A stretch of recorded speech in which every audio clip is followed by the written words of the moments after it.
What's going on, guys? Our parts are finally back from powder coating. So today we're going to go ahead and take a look at that, as well as getting some bearings into our swing arm and some races into the neck of our new Stunner X frame. I'm also going to show you how to build some custom tools to do all these jobs, so stick around for that. See you in a bit.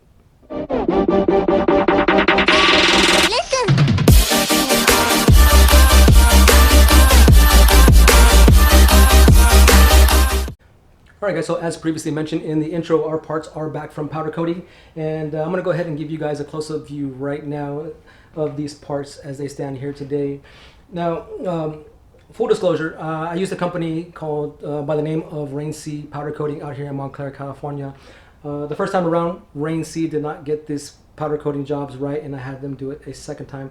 The first time, the parts had a lot of orange peel and plenty of fish eyes. And if you know anything about painting and powder coating, it's an art form, and you got people who can do it really right, and you got people who can do it really wrong, and they did it wrong the first time around, and they didn't properly clean my parts, so I had them redo it again. And the second time around came out a lot better, as you can see from this video footage. Now, the area that we repaired does have a slight crease in the aluminum. It's something I overlooked when I was repairing it, but at any rate, our rear set is going to cover that, so not a big deal to me at this point. But getting back on topic, when you have your parts powder coated, it is very important that you mask off the parts that you don't want any powder coating inside of, such as your threadings and such as your tightly fitted pressed holes. Now, Rain Sea didn't or failed to mask off this area really well, and we got some powder coating in these in this diameter here that we need to clear out. So I'm going to take a Dremel tool and a flap wheel and go ahead and clean that out. Now, the same thing goes for the top half of our triple clamp. I specifically asked Rain Sea not to get any powder coating inside here because it already is a tightly snug fit when you're sliding it on top of your forks, and we don't need any additional clearances. So I'm going to go ahead and clear that out as well with our flap wheel. Now, when I removed the bearings from the in the last video, I pretty much got every bearing out without damaging except for one, and it was one of the lower ones that hold on our strut or our shock. And I could have went ahead and bought just that lower bearing set, but I decided to go with all brand new bearings. So we're going to be putting those in in today, and we're also going to be using a specialty tool. Not everybody has a bearing press tool or a press tool in general. They run about $160 or $170 over at Harbor Freight for a 20-ton press. Now, I work on automobiles and I work on motorcycles, and I still don't have a bearing press tool because it's a tool that I don't use that often. Now, I will fork out the money for something that I'm going to be constantly using, of course, but in this case, today we're going to be using a fabricated tool with about $25 worth of parts from Home Depot. So I'm going to go ahead and show you how to do that in order to get your bearings in your swing arm. Now, I went ahead and bought the all balls roller bearings for our top half of our neck here. Now, I don't have specialty tools for this. I do have a bearing race tool or press tool to put in here, but I don't have the right diameter. So we're going to be fabricating something, because I really don't want to go out and buy additional tools that I don't need, or I'm going to use one or two times in my lifetime. So we're going to make something here, make something work here as well. So lots to do, lots to cover. Let's go ahead and get started.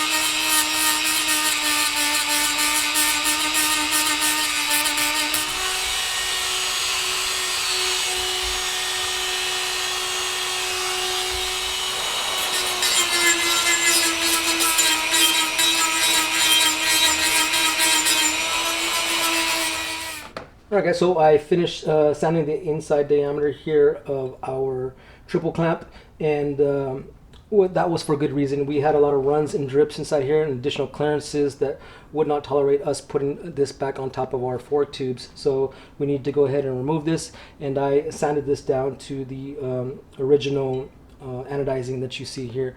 But one thing, taking a look at this right now, I'm kind of worried about is the additional thickness the powder coating has added to our center post and the cylinder keyhole here, and I may have to come back and revisit this, sanding this out if it doesn't fit. So just take note of that. Another key important thing I want to point out here, I am using flap wheels. This is a flap wheel, and it is not a barrel sander. Okay, so there are two key differences here. We just want to lightly scuff the surface of the metal here. We don't want to gouge it with something as abrasive as this. So in both scenarios here, I am using flap wheels and I am not using a barrel sander. So take note of that. Let's go ahead and move forward with the project. I'm going to bring forward the swing arm, and we can go ahead and get those bearings in and get that all put together so we can move forward with our project.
Alright guys, so we got our swing arm all set up and ready to go here. We got our all ball bearings ready to install.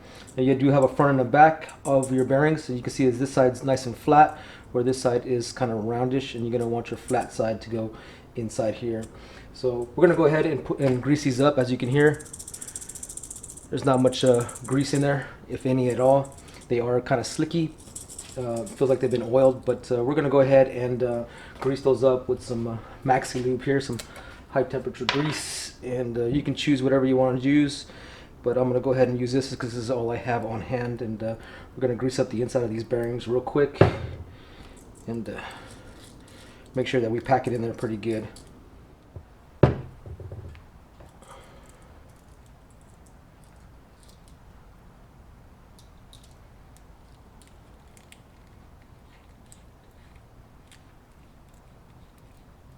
Alright, so I'm also going to put some lube inside here, help things slide along a little bit easier. I mean, the outside does have a little bit in there, but we're going to want as much slippage, if that's a word, as possible, so we can just slide them in nice and easy. So I'm only going to do this side first. We're going to slip one and bear it in, put it in our specialty tool, and get things cranked down. Alright, so I'm going to take our first bearing, flat side is going to go on the inside with the round part out. We just kind of want to get this to stay in place so that we can get our tool on. But we want to try to get it in there as evenly as possible.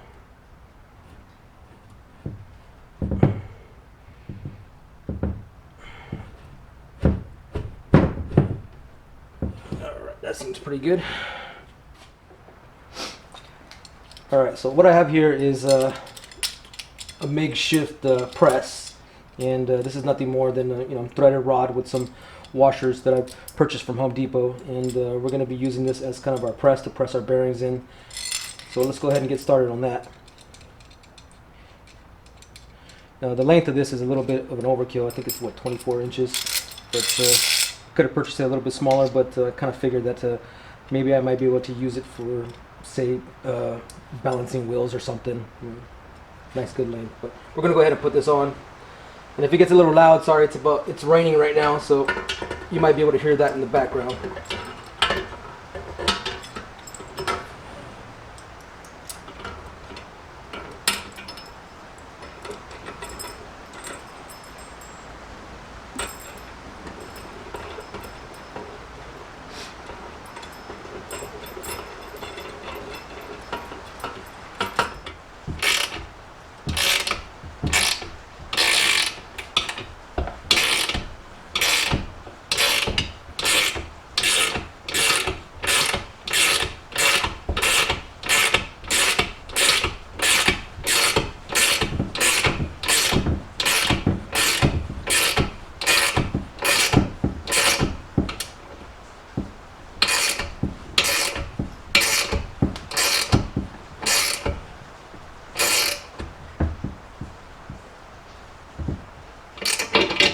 Right, let's go ahead and back that off.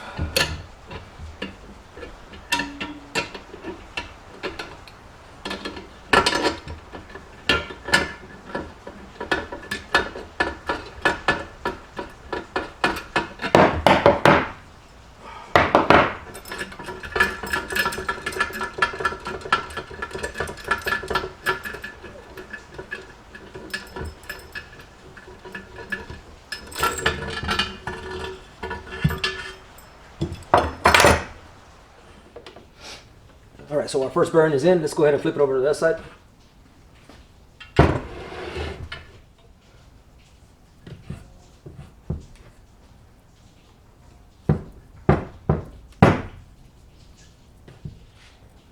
Take our tube, slide it in the inside.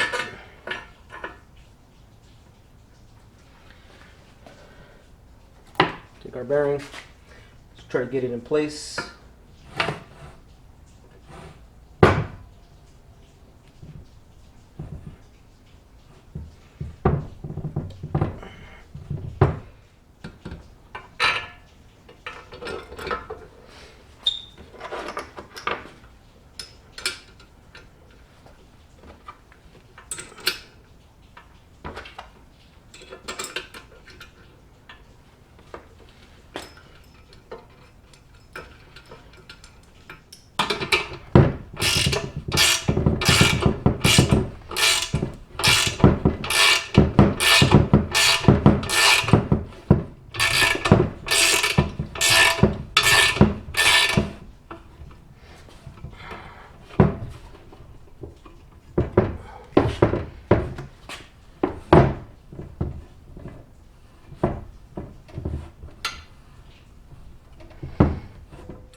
Alright guys, so there you have it. The bearings are in place.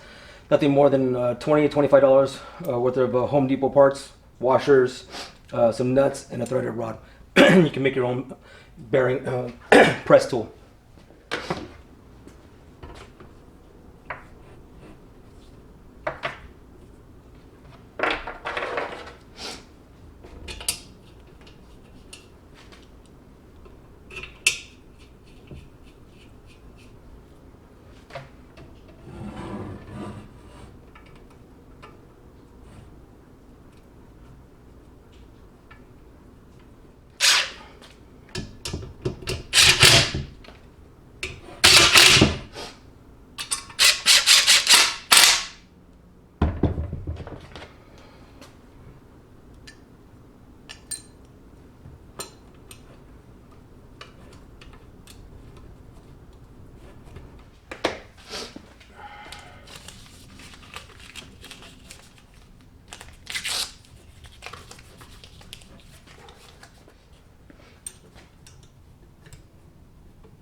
Alright guys, so our swing arm is finally back together. Everything went in with the breeze. I think total time that it took me was about maybe about 45 minutes or so to get all the bearings in and get everything back into play. So we're going to go ahead and jump over to get it in our races into our frame.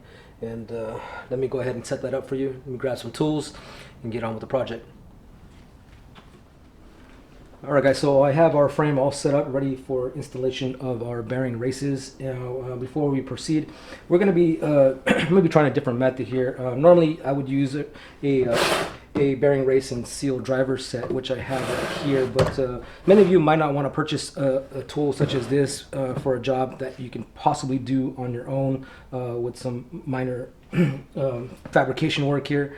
So we're going to be using our nifty tool that we made here, but I'm going to be using the driver set as my washer. Now, if you go to when you do purchase this at Home Depot, this whole rig, this press rig that I've fabricated here, you're going to want to buy a washer that is the diameter of this here, and the outer and inner diameter, for two very good reasons. Now, the inside diameter is obviously smaller than the outside, and we're going to need something that actually sits on top of here to get us going, and we're going to need actually something to, once we get the race set down to a certain point, we actually have to sink it in or countersink it inside here. So you're going to need a smaller diameter, and I'm going to go ahead and get you those numbers right now if you're looking for them.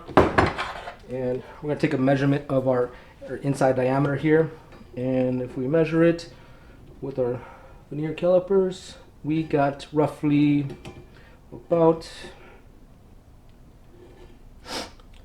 54.71, not to be exact. I'm not quite sure if you can see that, but yeah, 54.71 is the inner diameter here of our neck, and the outer diameter is going to be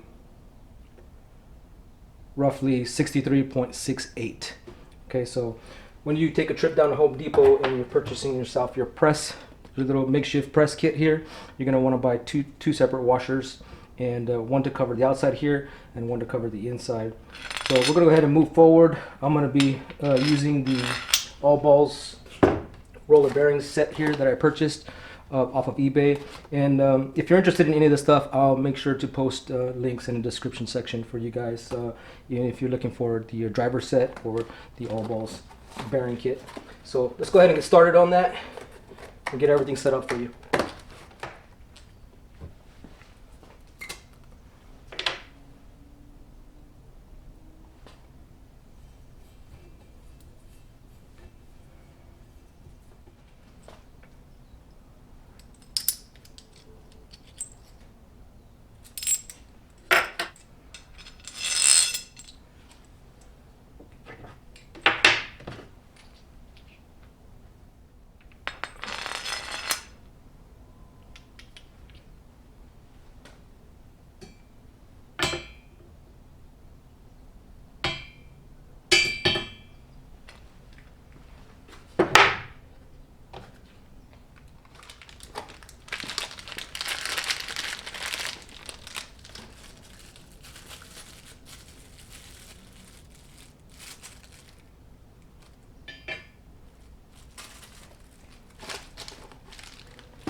Alright, so we're all set up. Now let's go ahead and try this method. Now if this method doesn't work, we always have the animalistic or guerrilla style of beating things in. So we're going to give this a try real quick and see if it actually works. I have seen it on a couple of YouTube videos where people have a specialty tool where it just crank down on the bolt, squashes everything in place.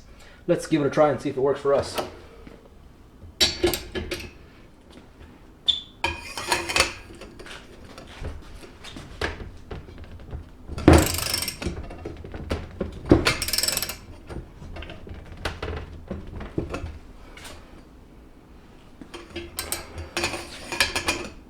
quite sure if this is going in evenly, but I'm gonna go ahead and back it off and take a look. Okay, so we're kind of going in unevenly, which kind of has me worried, but let's go ahead and try and see if we can get it to the right angle just with our specialty tool that we fabricated. So I'm gonna move it off to the side a little bit.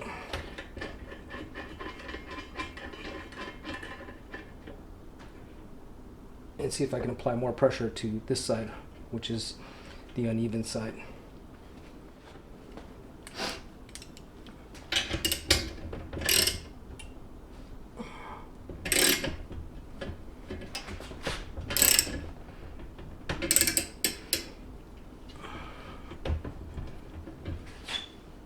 Nope. So this is kind of not working out to my liking, and I may just have to go to hitting it with a hammer. Alright guys, so our race was going in unevenly, and off camera I went ahead and dismantled everything and adjusted the race. Now if your race does happen to go in unevenly, not to worry. All you do is take a screwdriver on the back side and kind of lightly tap it up in the areas that are kind of off center or off balanced here. So if you're going to one side, you can go ahead and stick your screwdriver in there, tap it with the hammer, and bring that side up. Not to worry, nothing's going to get damaged. You can always adjust something. Next method is I'm going to go ahead and try and use a hammer and hammer these down in a couple of different points here, and hopefully it'll countersink into this neck evenly.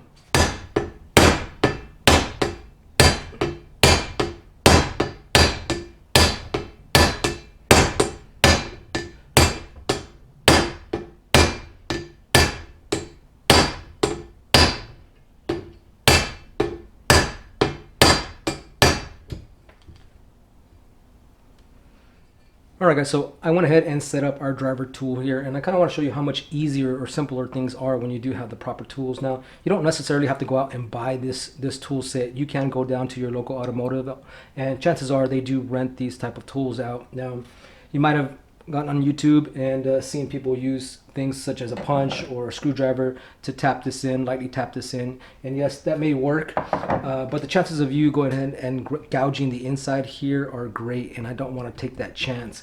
So you know, with YouTube magic, you can make anything look perfect, even if you did mess something up. So I'm gonna go ahead and try and use my punch here, or my driver tool here, and it's almost the size that I need it to be, not quite exact, but we're going to go ahead and give this a try and see if it works, and see how much simpler things are when you do have the proper tools.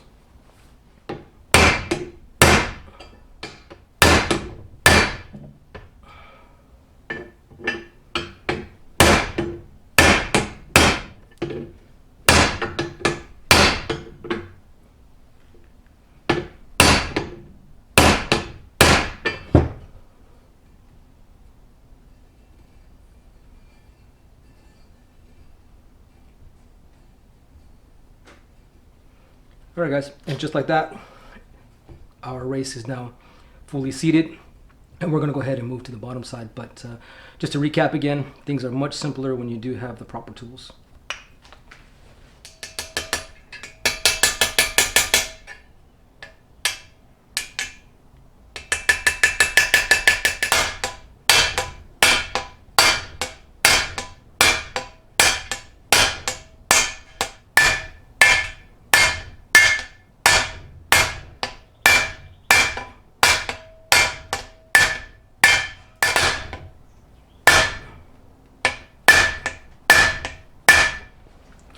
Alright guys, so we finally got in the last of our races, the bottom half here, and I'm going to go ahead and remove this. Now, you know your race is fully seated when you can no longer feel the bottom ledge here. Now inside here there is about way down, there is a little ledge which the race sits on, and you just take your finger down here and kind of feel for it, and if your nail is no longer able to grab that ledge, you know that your race has been fully seated.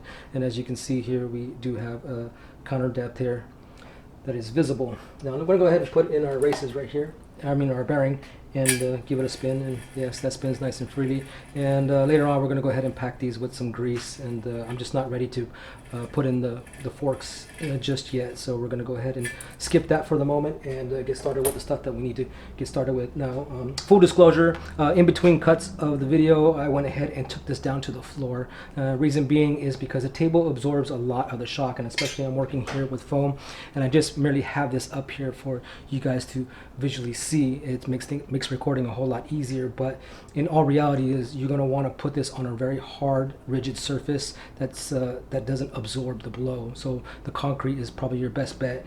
Set it down there, and if you do have a race driver, go ahead and pound it in that way. Or even if you don't have a race driver, go ahead and pound it on the concrete floor. You'll get a much better result that way, and it'll be a whole lot faster. So in this video, I kind of wanted to show you a couple of different methods. There are a lot of methods out there, and some are good, some are bad, some are quick, some are not.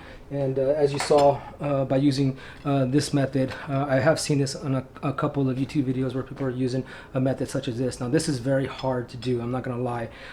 It does require a lot of force and a lot of effort, and I was unable to actually seat the race straight. Every time I went and cranked on it, the race went down at a certain angle, and then I had to go back and retap it out and make it flat and make it straight. So this was not an actual good method to use, and I don't recommend it.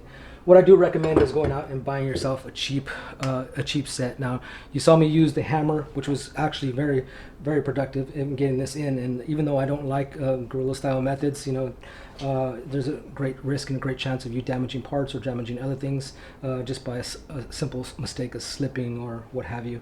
But I do recommend that you buy the proper tools for this. Now, this was a Harbor Freight set. It only cost me about 40 bucks, and as you can see, it came in handy. Do I care that this part got gouged out? No. I can easily replace this whole set for $40, and we're good to go again. So I highly recommend that you get the proper tools to make the job a whole lot simpler. Now, as you saw in a video before, a couple of videos before, sometimes the proper tools don't always work, and you gotta, you know, work around that. But in this case, it actually did work, and we got those races in a whole lot faster this way than we did the other methods. So with all that said, guys, we're going to go ahead and cut it off right here. I did want to include the fork bearings and races, but right now I really need to get into Lucy, dismantling her and getting out that broken frame slider bolt, which is holding me up from getting the engine out. So in my next video, we're going to go ahead and start with dismantling Lucy and working on getting out that bolt. So in the next video, guys, I will see you then, and don't forget to like, subscribe, and share, and leave me a comment. Let me know how I'm doing here. Let me know if you like this content. All right, see you in the next one.